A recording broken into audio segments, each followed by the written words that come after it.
High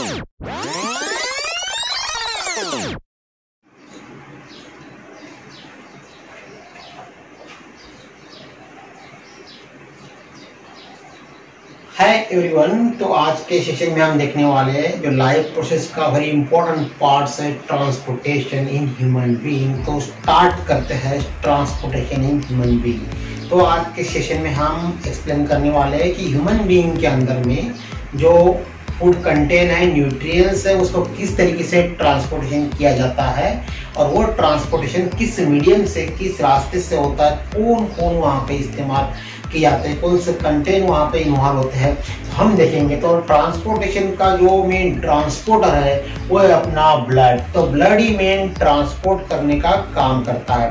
blood के medium से ही पूरे कंटेन पूरे ह्यूमन बीइंग के बॉडी में ट्रांसपोर्ट होते हैं। लेकिन ब्लड को पंप कौन करता है? जो प्रेशर देने का काम करता है, उसको स्पेस देने का काम करता है, तो वो करता है कौन? हार्ट। तो हार्ट ही अपने ब्लड को पंपिंग करने का काम करता है। कोई कोई लोग बोलते हैं कि जो हार्ट है ब्लड को प्यूरिफाई करता है, तो ये बहुत ही गलत बात है। हार्ट ब्लड को प्यूरिफाई करता नहीं, तो हार्ट सिर्फ ब्लड को पंप करता है। तो अपना जो ह्यूमन हार्ट है वो लगभग इस तरीके का दिखता है, मतलब कि अपनी जो लेफ्ट हैंड की जो फिस्ट है उस तरफ अपना हैंड दिखता है, अपना हार्ट दिखता है। तो हार्ट के देखो यहाँ पे 4 चैम्बर्स है। हमने कोई पिछले 9th क्लास में देखा है मैमल्स मतलब ह्यूमन बीइंग कि 4 चैम्बर का रहता है। जैसे कि हम अभी यहाँ खड़ा हो तो समझ लेना चाहिए अपने को कि ये मेरा समझो कि राइट है और ये मेरा लेफ्ट है। इस तरीके से उसको देखना है क्या? बिल्कुल नहीं, ये राइट और ये लेफ्ट। तो देखो ये 4 चैम्बर का हार्ट रहता है। तो हार्ट की फिगर मैंने इस तरीके से ड्रॉ की है, तो आप भी कर सकते हैं। सिंपल नीचे दिया तुमको जो सिम्टम्स का लुक बनाया है और दो पार्टीशन दिए हुए। जो ऊपर का पार्टीशन उसको लेफ्ट एट्रियम कहते हैं और जो नीचे का पार्ट उसको लेफ्ट वेंट्रिकल कहते हैं।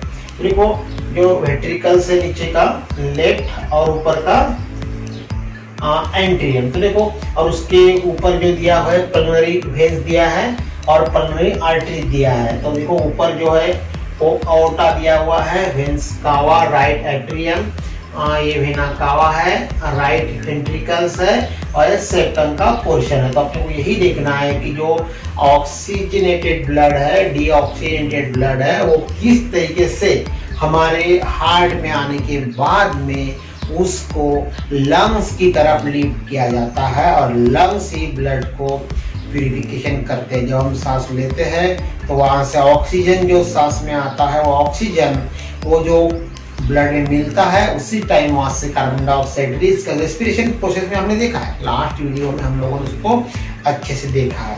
तो चलो ये जो हार्ट किस तरीके से अपने बॉडी के अंदर में ब्लड को पंप करता है और ट्रांसपोर्टेशन प्रोसेस चालू होती है, ये हम इस वीडियो में देख। तो चलो स्टूडेंट्स, तो ये जो आपके सामने दिख रहा है ये अपना ह्यूमन बीइंग का हार्ट्स है। तो ऊपर से लेंगे तो अरोटा दिख रहा है और लेफ्ट साइड में अपने को पल्मोनरी आर्टरीज है, पल्मोनरी वेन्स है, लेफ्ट एट्रियम है, लेफ्ट वेंट्रिकल्स है और नीचे का जो पूरा पोर्शन दिया है जो मैंने अभी तुमको वीडियो में बताया ही है वो सेप्ट्रम कह के दिखाते हैं। वहाँ पे छोटे छोटे वॉल्स रहते हैं और ये राइट वेंट्रिकल्स और ये वेना कावा जहाँ से ब्लड आता है अपने राइट आर्ट्रियम में, राइट एट्रियम में जो ब्लड आता है वेना कावा और उसका नीचे का ऊपर के बॉडी से आता है, कुछ नीचे के बॉडी से आते हैं।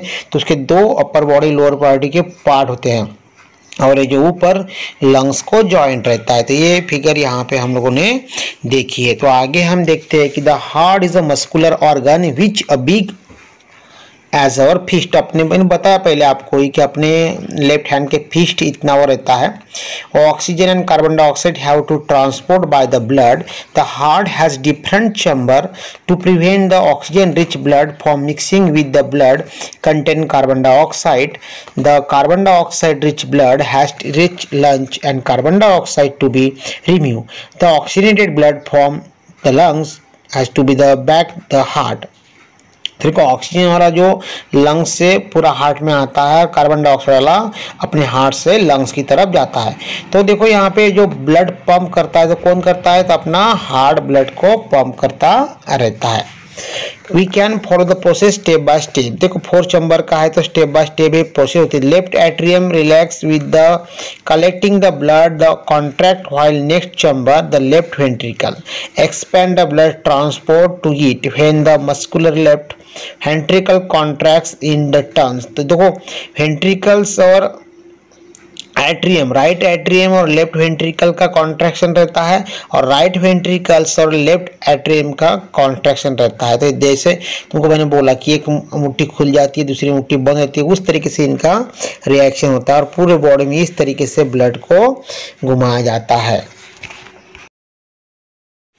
Separation of the right side and left side of heart useful keep oxygenated and deoxygenated blood from mixing। दोनों साइड में अलग अलग तरीके का ब्लड रहता है। The separation allow highly efficient supply oxygen to the body। The useful animal that have high energy need, देखो जैसे 4 चैम्बर वाले को हाई एनर्जी नीड रहता है, इसलिए अपना जो ब्लड सर्कुलेशन है उसको डबल सर्कुलेशन सिस्टम बोला जाता है। एक तो हार्ट में होता है, दूसरा लंग्स में होता है। लंग्स को कैपिलरीज रहती है, जो पल्मोनरी वेन्स है और पल्मोनरी आर्टरीज है वो वहाँ पे जॉइंट रहता है। तो मैं तुमको शॉर्ट में बता रहता हूँ। तो अपने जो हार्ट से लंग्स की तरफ जाता है कार्बन डाइऑक्साइड वाला ब्लड, उसको पल्मोनरी आर्टरीज बोलते हैं और लंग्स में ऑक्सीजन वहाँ मिलके वहाँ से कार्बन डाइऑक्साइड रिमूव करते हैं। रिमूव करने के बाद जो फ्रेश प्योर ब्लड जिसको बोलेंगे, और कार्बन डाइऑक्साइड वाले को इनप्योर ब्लड बोलते हैं।